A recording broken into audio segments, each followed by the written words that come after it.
Saudara-saudari di dalam Tuhan Yesus Kristus yang saya kasih, selamat pagi ya menjelang siang. Mari kita memuji Tuhan.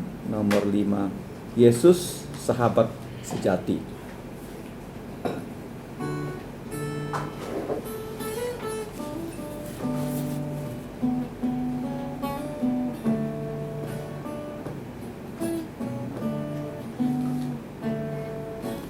Yesus sobat yang sejati,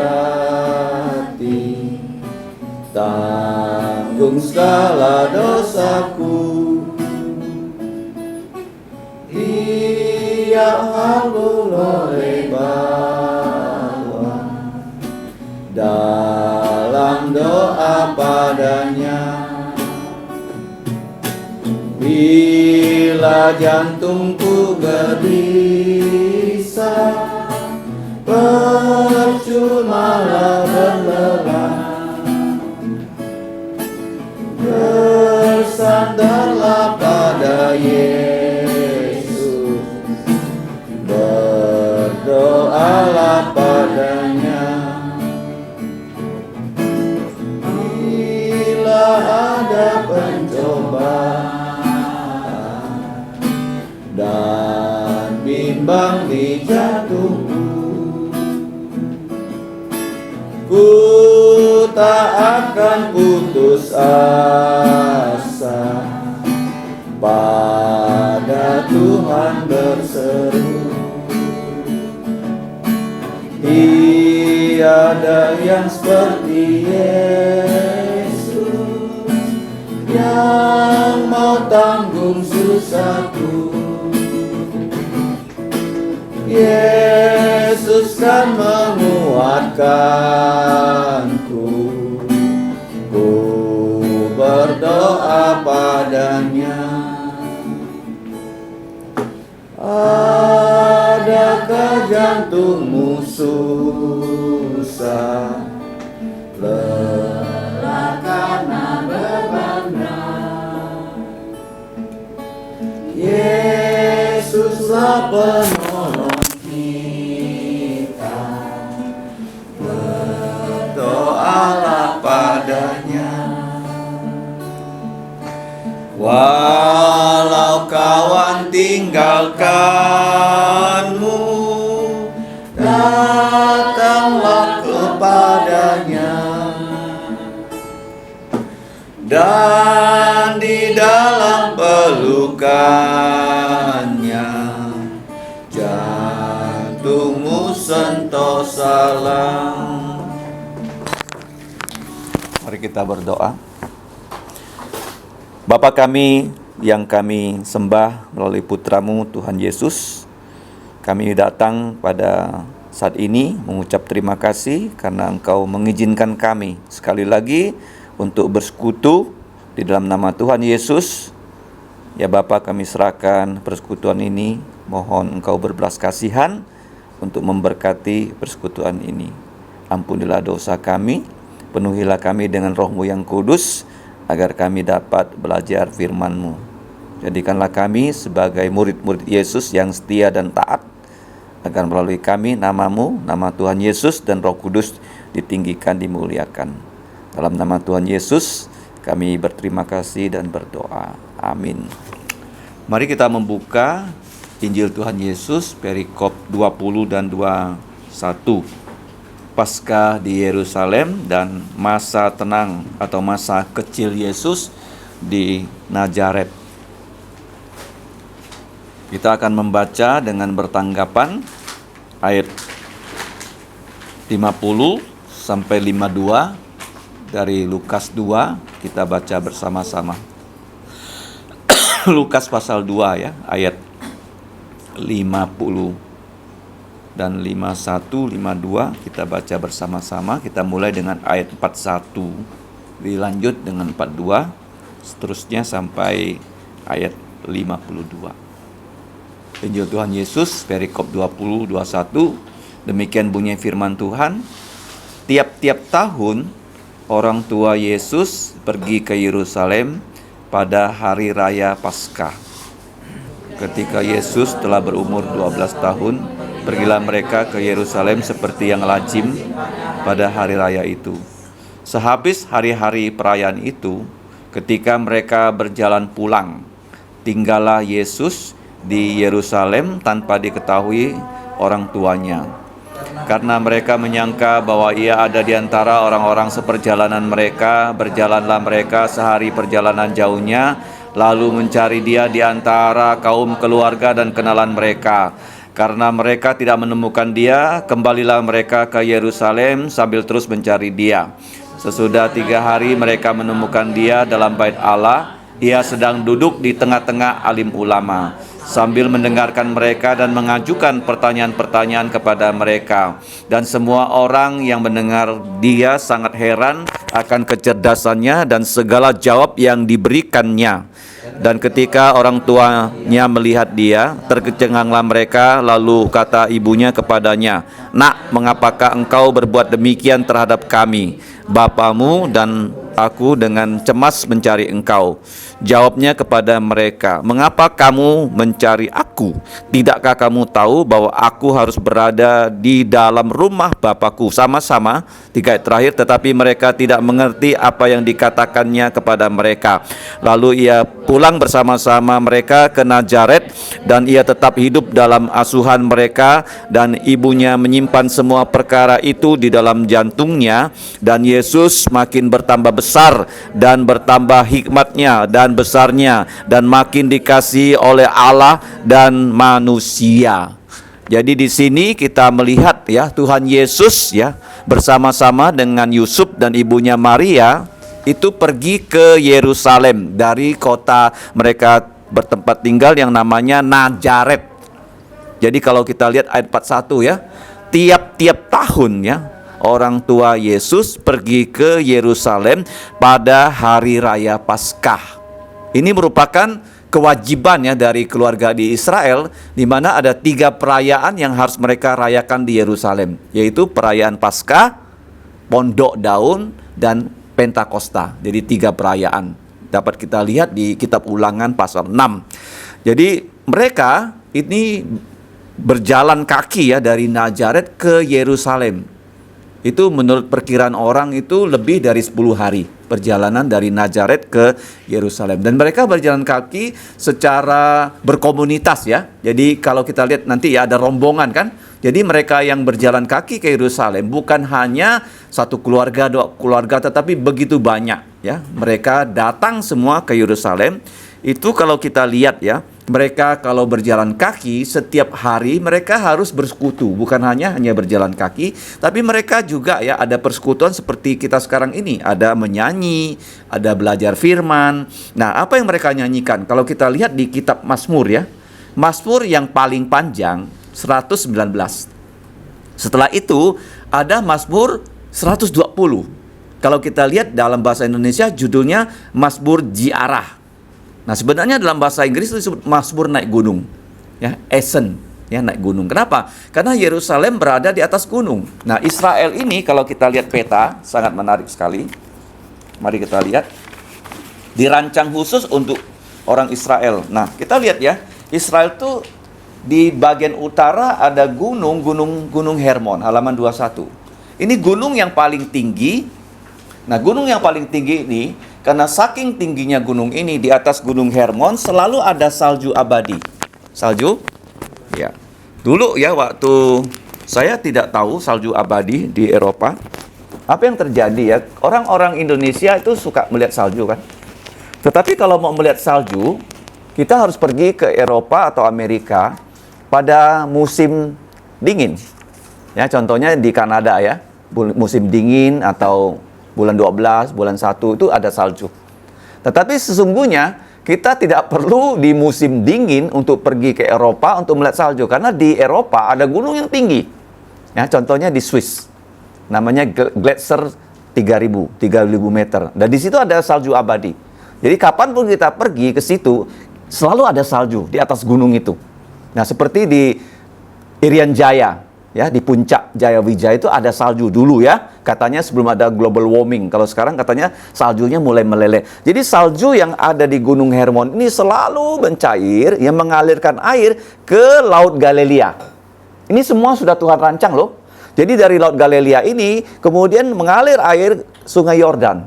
Jadi mereka dapatkan air dari Sungai Yordan. Dan di sini Laut Mati. Laut Mati ini laut yang tidak ada hubungan dengan laut lain. Ini laut yang kadar garamnya 3 kali lipat.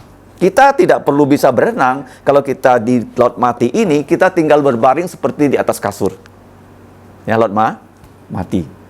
Garamnya saking tingginya. Ya. Saya pernah mencoba di sini ya.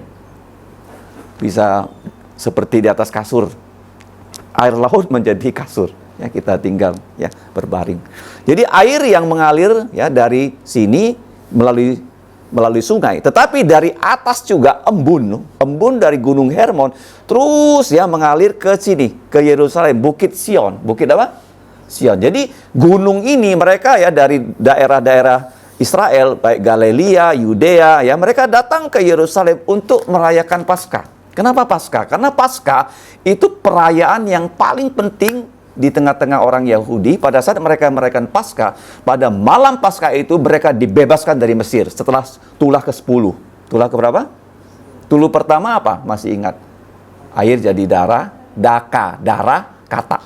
Nyala, nyamuk, lalat. Terus sambar. Ya, ada penyakit sampar, penyakit bara, terus hujan es, belalang, gelap gulita, baru ya tulah yang terakhir itu anak-anak sulung mati.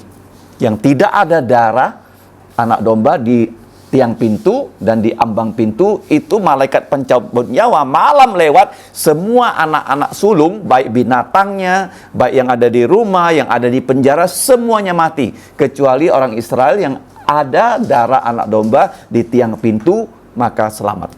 Makanya merah tuh lambang apa? Lambang kita dibebaskan dari dosa. Darahnya Yesus. Ya, sering saya katakan orang Tionghoa suka warna merah. Karena ada binatang korban yang kita sembelih, kita jangan mati, binatangnya yang mati. Nah, kita lihat ya perayaan Paskah di sini itu diwajibkan kepada orang laki-laki yang umurnya sudah 12 tahun. Yesus sudah 12 tahun. Kenapa 12 tahunnya? Orang Israel itu paling mementingkan pendidikan. Kalau kamu lihat ya, Israel itu mereka mementingkan olahraga yang punya konsentrasi. Juara catur dunia, ada orang Yahudi, namanya Kasparov. Ya, orang Israel itu mementingkan apa? Ya, konsentrasi dalam pikiran. Jadi mereka itu, ya, orang Yahudi ini, waktu mereka sedang berjalan, mereka bernyanyi. Jadi kalau kita lihat di Mazmur, dari Mazmur 120 sampai Mazmur berapa? 15 Mazmur. 134. Itu Mazmur naik gunung.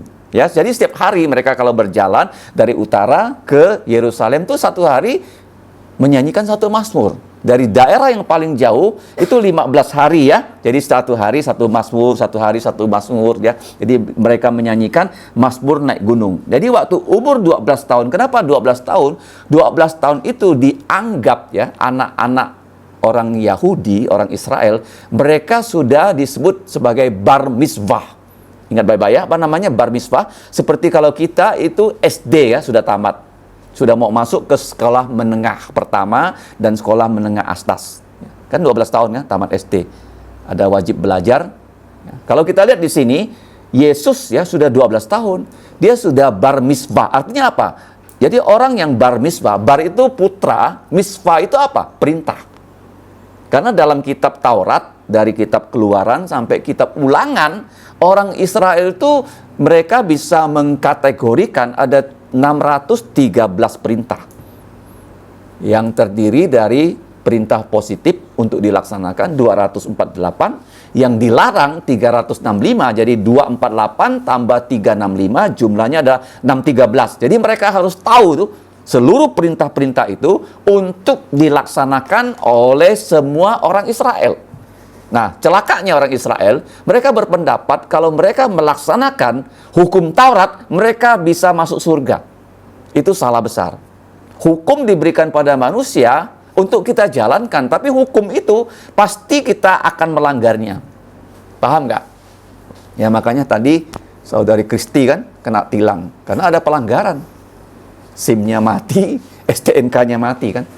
Nah, kemudian salah jalan. Kita diberi hukum, itu orang punya kecenderungan untuk melanggar hukum.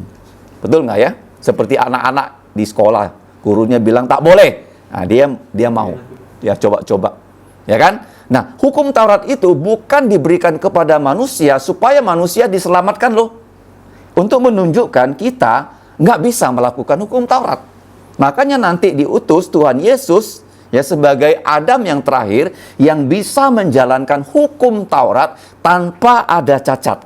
Nah, dia yang mewakili kita. Jadi di sini kita lihat ya, keluarganya Yusuf, walaupun Yusuf ini pelajaran rohani yang kita dapatkan, dia keluarga yang miskin loh, tukang kayu.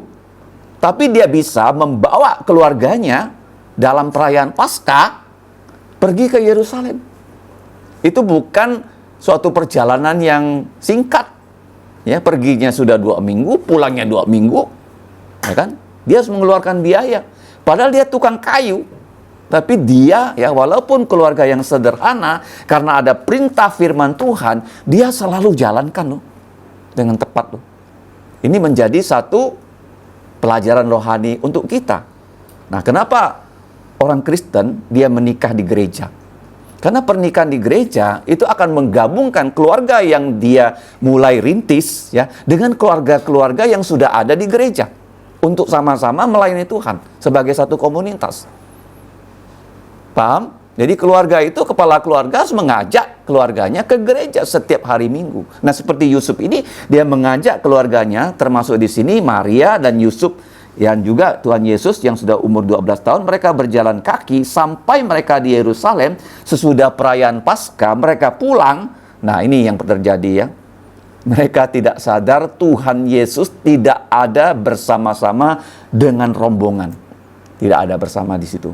Jadi waktu mereka sudah berjalan ya, tiba-tiba diketahui Yesus tidak ada di tengah-tengah rombongan. Kalau zaman sekarang tuh dianggap anaknya ini hilang. Ya. Tentu ini sangat membuat orang tuanya Yusuf ya dan Maria menjadi sangat gelisah. Nah, kalau kita punya anak, anak kita pernah hilang, bagaimana perasaannya? Ya kan? Ada juga orang tua hilang, ya, seperti di TK kan, katanya bapaknya hilang. Saya dengar dari istri saya, karena bapaknya pergi, terus nggak bisa balik, ya, kemudian ditemukan. Ada orang tua hilang, ya, kakek dari anak TK. Nah, anak saya yang namanya Elnatan pernah hilang. Hilangnya di Jakarta. Kenapa hilang? Karena orang tua yang menjaga dia, dalam hal ini istri saya dan adik-adiknya atau adik sepupunya itu nggak tahu dia kemana. Dan berada di tempat yang sangat ramai di Jakarta namanya Mangga 2. Kamu bayangkan Mangga 2 yang begitu ramai, itu Elnatan yang umurnya 2 tahun, tiba-tiba nggak ada. Nah, kita bersyukur pada Tuhan, waktu itu saya sedang mengajar sekolah Alkitab di Sungai Raya Dalam, dan saya ditelepon hari itu pas hari doa dan puasa, dikatakan Elnatan hilang. Di mana Mangga 2? Jadi kami berdoa. Nah, puji Tuhan ya. Ya 2 jam. Setelah dicari, ternyata Elnatan itu ditolong oleh Tuhan melalui Grace yang kemarin datang ke sini untuk ya, kerja sosial.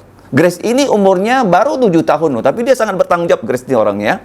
Dia 7 tahun, kelas 1 SD, Elnatan itu 2 tahun. Jadi dia melihat Elnatan itu suka jalan, dia ikuti Elnatan jalan. Jadi Elnatan hilang, nggak sendirian, Grace yang menemani dia.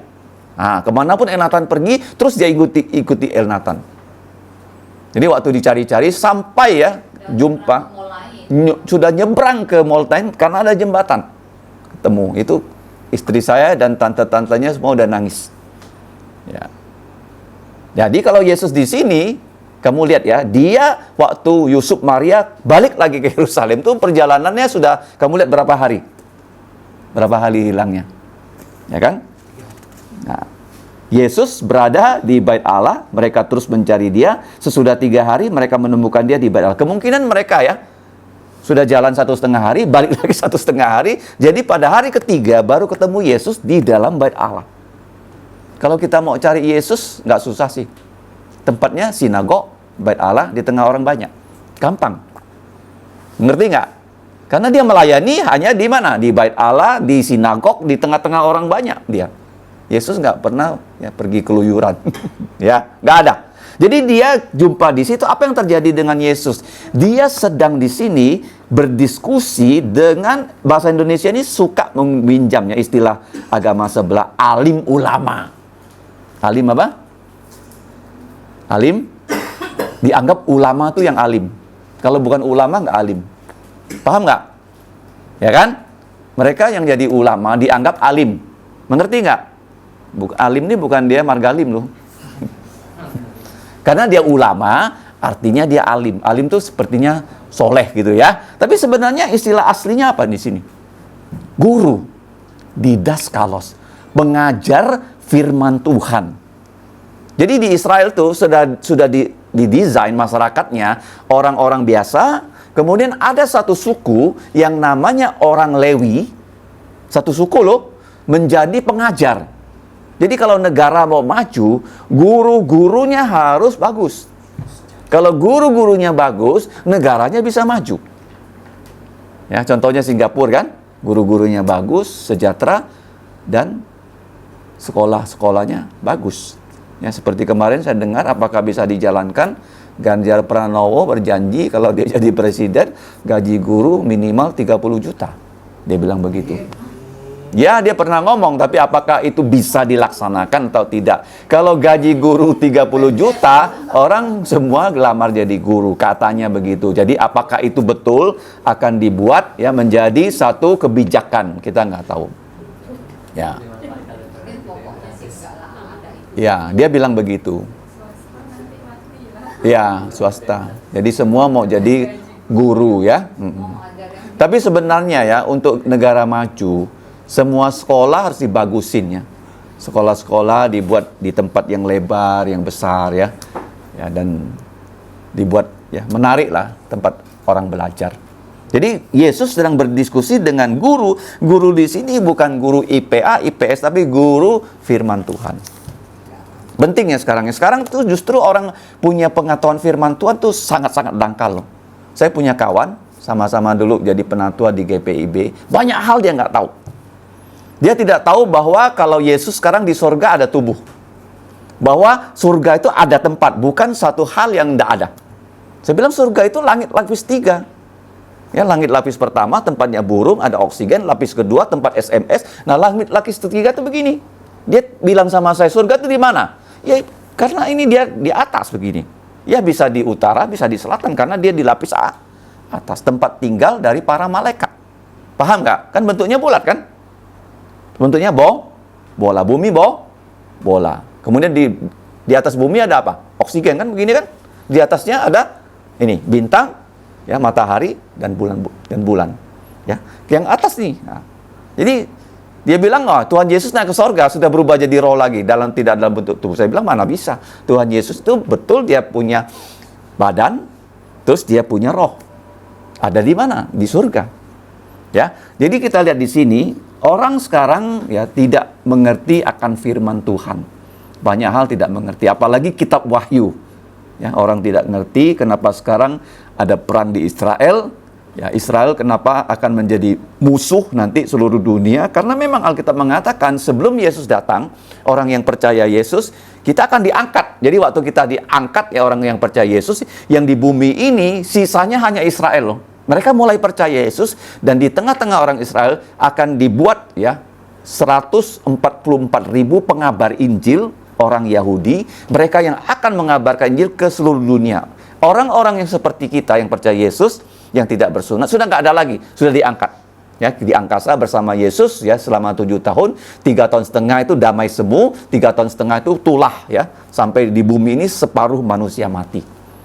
Nah, terus setelah itu Yesus baru datang waktu terakhir di akhir dari ya masa 7 tahun itu disebut tribulasi besar. Waktu Israel diserbu seluruh dunia, mereka berteriak, ya, Mesias di mana? Tolonglah kami ya, Kristus. Baru Yesus turun dari Bukit Zaitun mengalahkan musuh orang Israel. Ya, kemudian Tuhan Yesus menangkap iblis, menangkap semua roh jahat, dimasukkan ke lubang tanpa dasar. Selama 1000 tahun. Dan Yesus mendirikan kerajaan 1000 tahun di Yerusalem. Karena Yesus itu gelarnya apa? Raja orang Yahudi. Raja orang Yahudi. Ya, saya selalu berkata pada anak-anak, kenapa kamu harus percaya Yesus? Karena Yesus itu satu-satunya tokoh di dunia ini yang adalah Allah dan manusia. Kenapa kamu tahu dia Allah? Karena nama Yesus, gelar-gelar Yesus di Alkitab tidak ada yang bisa menandingi. Kita mau menambah gelar kita 1 biji aja susah kan? Skripsinya kan nggak beres-beres kan? Yesus tuh namanya beratus-ratus, gelarnya beratus-ratus karena dia adalah Allah. Adalah apa? Makanya kalau tidak percaya Yesus, orang tuh konyol. Nggak ada agama lain yang nama Allahnya sebanyak nama Yesus dan gelarnya Yesus. Nggak ada. Ya, kita pernah bagikan kalender 365 nama-nama dan gelar-gelar Yesus. Coba sebutkan. Contohnya apa? Tia, yang kamu tahu. Nah, 365 loh. Makanya saya belajar ilmu banyak orang, tapi belajar firman tidak banyak.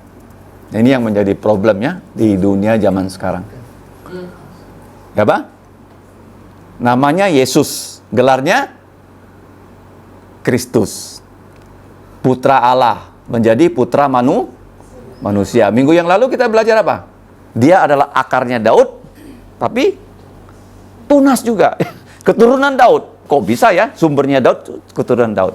Jadi Yesus namanya, gelar-gelarnya di Alkitab itu dari kitab Kejadian sampai selesai.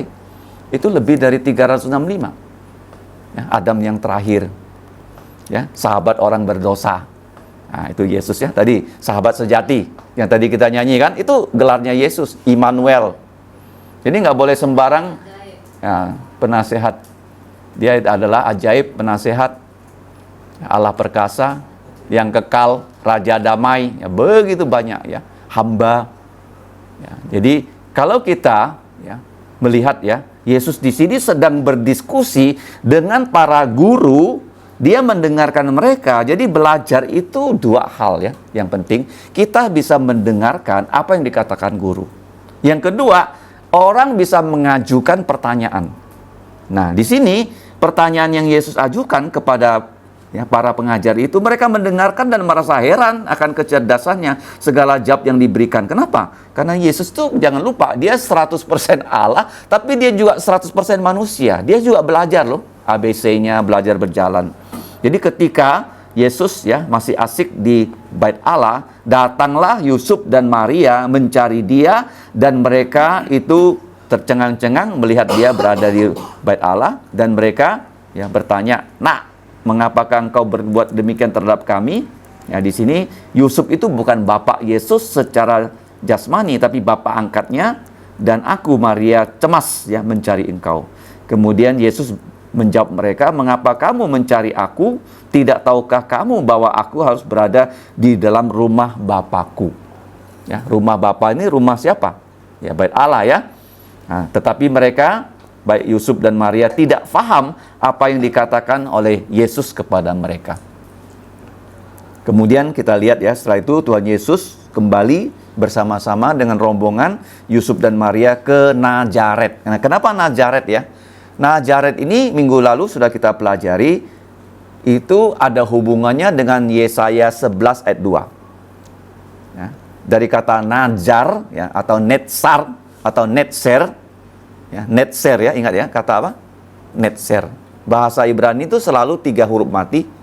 Ya, Nun, ya, Zadik, Sadi, dan yang terakhir itu Res. Jadi 3. Jadi Netzer artinya apa? Keturunan. Keturunan Daud. Ya. Ini apa? Yesus keturunan dari Raja Daud. Nah, Yesus itu waktu dikandung di kota Nazaret, desa Nazaret, tapi lahir di Bethlehem. Ya, jangan lupa ada orang ya dikandung di satu kota tapi lahir di kota lain. Seperti putri saya yang sulung, waktu istri saya hamil dia itu di Riau. Tapi setelah itu kami pindah ke Jakarta, Tangerang, dan lahirnya di Kucing. Ya, kalau 2 putra saya yang terkecil ya waktu dikandung di Pontianak tapi lahirnya di Jakarta. Yesus waktu dikandung di mana? Di Nazaret. Tapi dia lahir di Bethlehem. Nanti setelah itu dia besar di Nazaret, dia tetap hidup dalam asuhan mereka. Jadi di sini yang menjadi menarik ya, dari 12 tahun sampai 30 tahun itu tidak ada tulisan mengenai Yesus. Tapi di Injil-Injil palsu ada. Ada cerita yang palsu dikarang begini. Yesus ya, karena dia Allah, dia main-main dengan kawannya. Jadi waktu dia main dengan kawannya, dia bisa membuli kawannya.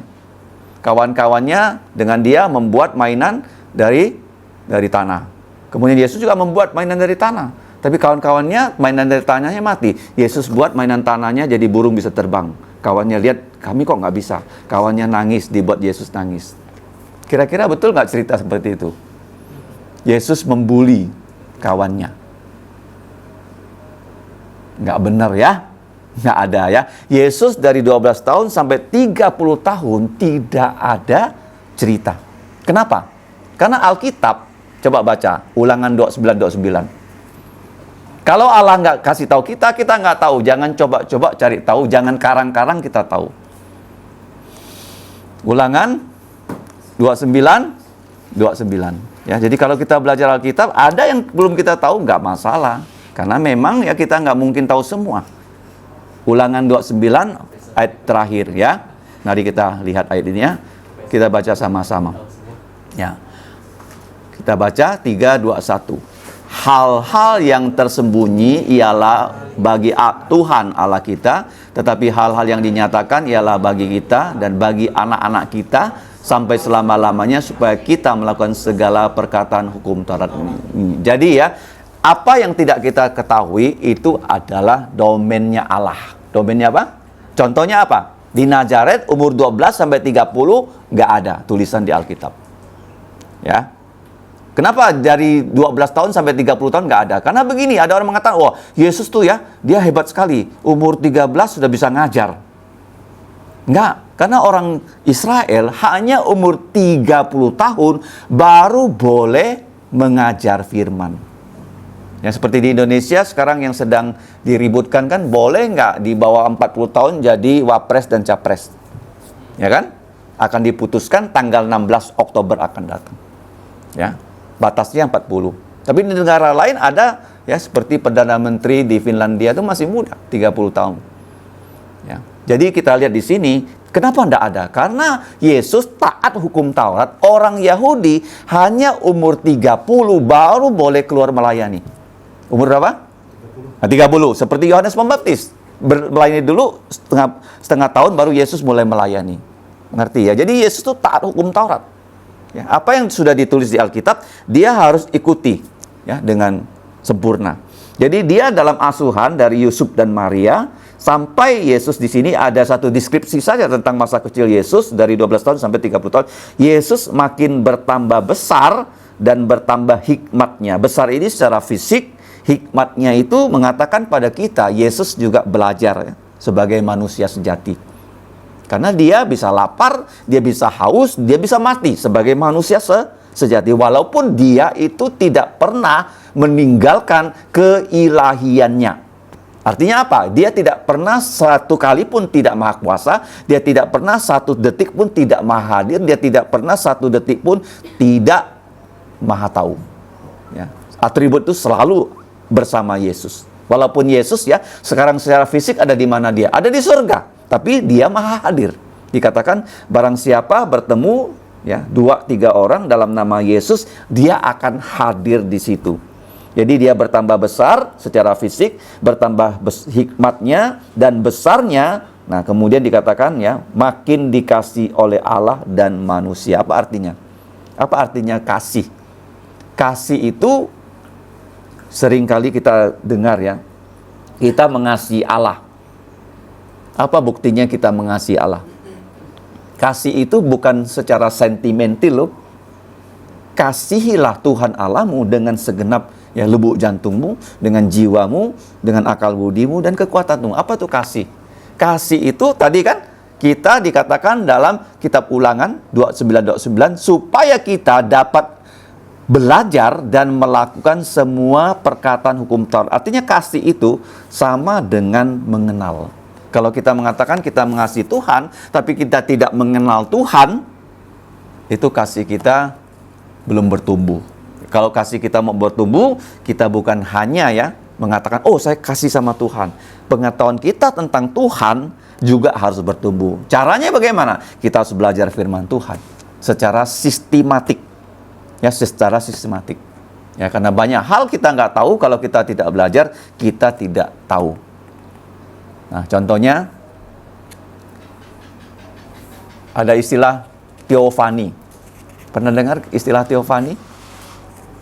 Apa tuh teo? Apa tuh fani? Fani itu form, bentuk. Teo, Allah, bentuk Allah. Kenapa teofani? Teofani itu adalah istilah teologi. Untuk Tuhan Yesus di perjanjian lama, dia belum punya tubuh, tapi dia bisa datang ke bumi, menjumpai Abraham bersama 2 malaikat. Ingat kan cerita itu? Tuhan Yesus datang bersama 2 malaikat, ya, berbicara pada Abraham bahwa tahun depan Abraham sudah akan punya anak. Terus kemudian, ya, setelah itu Abraham, ya, menjamu, ya, Tuhan Yesus yang belum jadi manusia loh, yang datang bersama 2 malaikat. Ya, Abraham cepat-cepat, ya, potongkan, ya, binatang yang paling tambun, dia masak sendiri loh, dia hidangkan kepada Yesus dan 2 malaikat. Yesus bisa makan, punya tubuh, namanya teofani, tubuh sementara. Juga pertanyaan kedua, kenapa waktu Yesus di atas gunung transfigurasi muncul 2 orang? Siapa dia? Musa dan Elia. Yohanes, Petrus, Yakobus pernah lihat Musa, Elia nggak? Belum kan? Kok bisa tahu? Nah, kok bisa tahu? Sederhana sekali. Kalau kamu punya WiFi, nah, saya cek di sini, ada nggak WiFi saya? Oh, ada nih. Ada WiFi Yesus Juru Selamat Dunia. Artinya dari mereka terpancar, ya, identitas mereka, dan Petrus dan kawan-kawan yang sudah percaya Yesus bisa nangkap. Bisa apa? Nangkap. Nggak perlu mereka memperkenalkan diri loh, langsung tahu. Mengerti? Ya kan? Karena ada identitas kan? Simple nggak? Ya, jadi kalau kita pergi kan, kita deteksi WiFi kan, semua ada nama kan? Nah, Musa juga ada labelnya, Elia juga ada labelnya. Jadi tidak susah. Tetapi kalau itu disembunyikan bisa juga. Contohnya Yesus waktu dia bangkit dari kematian, dia bertemu dengan Maria Magdalena. Maria kenal dia nggak? Hah? Berarti wifi-nya nggak dinyalakan kan? Dia nggak tahu tuh Yesus. Padahal Yesus di depan dia. Dia bilang, Bapak ini tukang kebun. Kalau Bapak yang curi mayat Yesus, kembalikan. Dia nggak tahu tuh Yesus. Karena Yesus nggak hidupkan apa?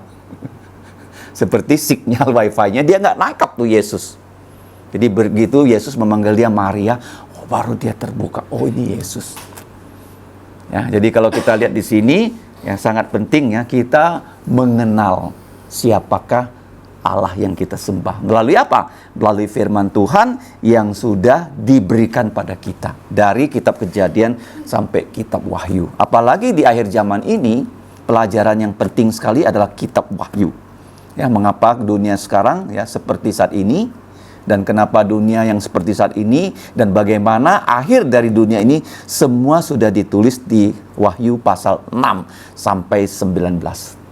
Ya, Yesus akan datang, tapi dia datang pertama di angkasa, orang yang percaya diangkat, di bumi ini tinggal orang-orang Yahudi yang jadi saksi, dan ya selama 7 tahun, ya, dunia ini mengalami masa sengsara besar. Baru nanti waktu terakhir orang Israel itu akan diserbu seluruh dunia. Waktu itu mereka berteriak, di mana Mesias? Baru Yesus datang kedua kali. Dan dikatakan, ya, waktu perang dunia yang terakhir, waktu mereka menyerbu Israel, namanya Harmagedon, bumi ini rusak total. Ya, waktu Albert Einstein ditanya, kalau ada perang dunia ketiga, setelah itu siapa yang menang? Dia bilang, saya nggak tahu. Kalau ada perang dunia ketiga, maka setelah itu kalau manusia masih hidup, manusia akan berperang dengan batu.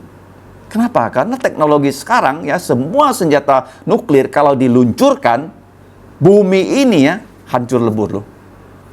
Tapi, ya, bom nuklir yang pernah dibuat manusia hanya 2 biji yang pernah turun.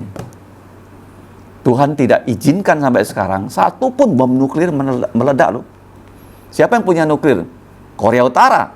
Pemimpinnya itu agak gila loh. Bener loh. Ya kan? Tiongkok, komunis loh. Nah, tapi kenapa mereka belum meluncurkan? Karena lubuk jantung manusia Tuhan yang kontrol. Dia tidak akan izinkan ada satu nuklir meluncur kalau Tuhan tidak izinkan. Ya, tapi kamu bayangkan, kalau satu nuklir meluncur, wah, habis. habis. Tapi dunia yang hancur, perang dunia ketiga itu akan terjadi bagaimana? Dunia ini tak bisa dihuni.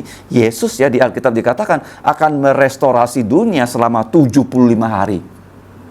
75 hari. Baru nanti dunia ini menjadi dunia yang sangat indah untuk kita tempat tinggali.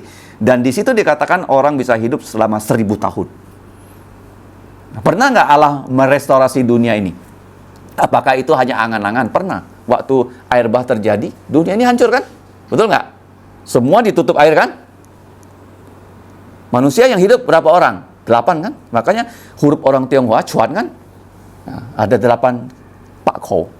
Yang selamat dalam Bahtera 8. Nuh, istri, 3 putra, 3 menantu, 8. Makanya orang Tionghoa itu tahu ya cerita di Alkitab. Ya, Chuan itu ada Pak Kou-nya di sebelah kanan. Nah, waktu itu kan bumi sudah hancur. Waktu air bah itu disurutkan, baru Allah merestorasi dunia. Caranya bagaimana? Ya, gunung dibuat tinggi sekali, laut dibuat dalam sekali, sehingga air itu ya berkumpul di satu tempat. Ya, air yang di atas sudah tidak ada lagi yang melindungi bumi, sekarang menjadi awan. Pertanyaan saya, yang saya tanyakan kepada istrinya, mengapa setelah hujan, langitnya biru, tapi matahari terasa panas? Betul nggak? Lebih menyengat nggak? Kalau hari ini hujan kan, besok ya tidak hujan, langitnya biru, tapi udaranya terasa panas. Kenapa? Kira-kira yang mengejar sains, kenapa jadi panas? Hah? Ya kan? Langit jadi biru, kok bisa jadi biru? Kok tambah panas? Kenapa? Merdeka belajar kan? Kenapa? Ya.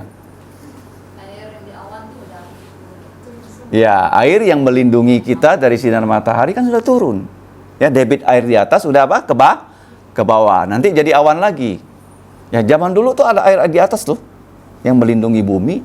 Kamu baca Kejadian pasal 5. Ya, matahari tidak langsung masuk ke bumi sehingga orang di Kejadian pasal 5 bisa hidup 1000 tahun. Nanti juga ya di dalam kitab Wahyu pasal 20, kerajaan 1000 tahun, orang akan bisa hidup 1000 tahun. Jadi bumi direstorasi. Bumi di apa? Restorasi. Pernah nggak Allah restorasi bumi? Pernah. Waktu Nuh keluar dari Bahtera, dia kan hanya 8 orang. Berapa orang? 8. Pernah nggak satu keluarga punya seluruh dunia? Makanya Yesus berkatakan ya, kamu kalau punya seluruh dunia tapi kehilangan nyawa, nggak ada gunanya. Ada nggak satu keluarga pernah punya seluruh dunia? Keluarga Nuh namanya. Nuh. Begitu dia keluar dari Bahtera kan, Nuh tanya, Kalimantan punya siapa? Ya punya Nuh. Amerika punya siapa? Punya siapa? Nuh. Betul nggak? Ini satu keluarga yang sisa. Jadi apa gunanya kita sukses di dunia tapi kehilangan nyawa dengan tidak percaya Yesus? Ya, nyawa kita itu nggak bisa diganti dengan seluruh dunia. Karena kenapa? Karena dunia ini sementara, nyawa kita itu abadi. Abadi. Jadi Yesus bertambah besar, ya bertambah hikmatnya dan besarnya dan makin dikasihi oleh Allah dan manusia. Artinya Yesus mengasihi Allah dan Yesus di sini juga dikasihi Allah dan Yesus ya mengasihi manusia dan ya orang yang tempat tinggal dengan Yesus ya bersama-sama mereka mengasihi Tuhan Yesus. Mari kita berdoa. Bapa, kami bersyukur untuk siang hari ini kami sudah belajar dari firman-Mu. Mohon kiranya Engkau menolong kami supaya kami dapat ya lebih mengenal Engkau melalui ketekunan kami dengan sungguh-sungguh belajar firman-Mu. Jadikanlah kami saksi-Mu yang baik di dunia ini, yang banyak ya di mana manusia tidak mengenal Engkau dan tidak mengenal firman-Mu. Jadikanlah kami sebagai guru-guru yang bisa mengajar bukan hanya dalam bidang ilmu tapi juga dalam firman-Mu kepada anak-anak dan orang-orang yang ada di sekitar kami. Ampuni dosa kami Bapa, kami berdoa dan mengucap syukur dalam nama Tuhan Yesus. Amin. Terima kasih.